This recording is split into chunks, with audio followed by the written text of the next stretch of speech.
London, a city steeped in history, grandeur, and a few dark secrets.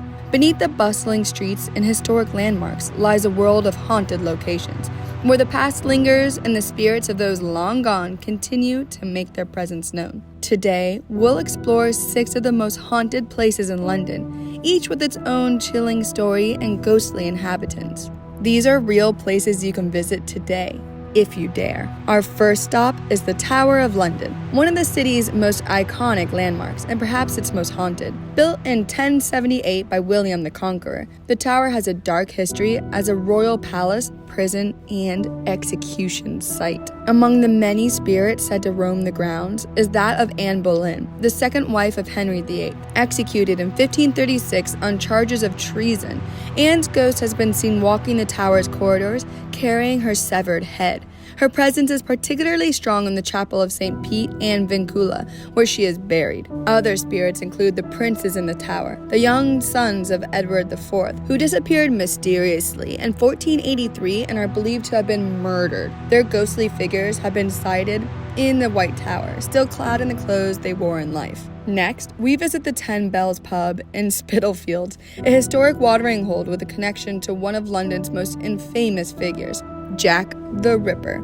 The pub dates back to the 18th century and was frequented by several of Jack the Ripper's victims, including Annie Chapman and Mary Jane Kelly. Their spirits are said to linger in the pub, with eerie occurrences reported by staff and patrons alike. Disembodied voices, cold spots, and the feelings of being watched are common, especially in the pub's upstairs rooms. Some believe that the ghost of Mary Kelly, the Ripper's final victim, is the source of the disturbances, forever tied to the place where she spent her last hours. Our journey continues to the Grenadier Pub and Belgravia, a favorite haunt of soldiers and officers dating back to the 1720s. The pub is said to be haunted by the ghost of a soldier named Cedric, who was beaten to death by his comrades after being caught cheating at cards. Since then, patrons have reported seeing Cedric's ghost, especially in September, the month of his death.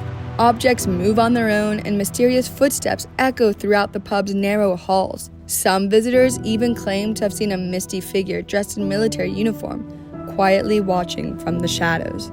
For our 4th location, we delve into the macabre at the Old Operating Theatre Museum and the Herb Garret, near London Bridge.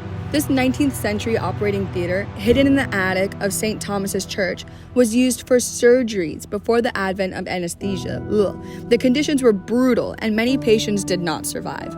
Today, the museum is open to the public, but visitors often report feeling an oppressive presence, as if the pain and the suffering of the past still linger in the air. The ghost of a nurse has been spotted in the operating theater, tending to patients who are no longer there. Some have even heard the faint cries and moans of those who endured surgery in this grim space. Next, we have the Langham Hotel, one of London's grandest hotels, known not just for its luxury, but also for its ghostly residents. Opened in 1865, the hotel has hosted royalty, celebrities, and dignitaries from around the world.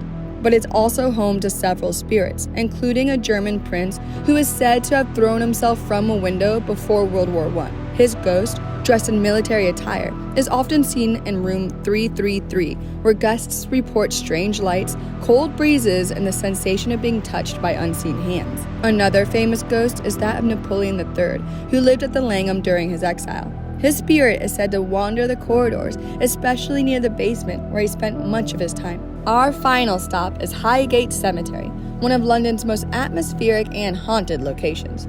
Established in 1839, this Victorian cemetery is the resting place of many notable figures, including Karl Marx. However, it's also known for its eerie ambiance and ghostly sightings. One of the most famous legends is that of Highgate Vampire, a tall, dark figure with hypnotic red eyes, said to roam the cemetery at night. Other reports include sighting of a spectral woman in white who wanders the gravestones searching for her children, and the ghost of a mad woman who runs through the cemetery screaming for her lost love. The overgrown pathways, crumbling tombstones, and Gothic architecture only add to the chilling atmosphere, making Highgate a favorite spot for the ghost hunters and thrill seekers. These haunted locations are more than just stories. They are real places where history and the supernatural intersect. Whether you're a believer in the paranormal or simply fascinated by London's dark past, these sites offer a glimpse into the city's most mysterious and ghostly corners. Have you ever visited any of these haunted places? Share your experiences in the comments, and don't forget to like, subscribe, and hit the bell icon for more tales of the unexplained. Until next time, keep exploring the shadows.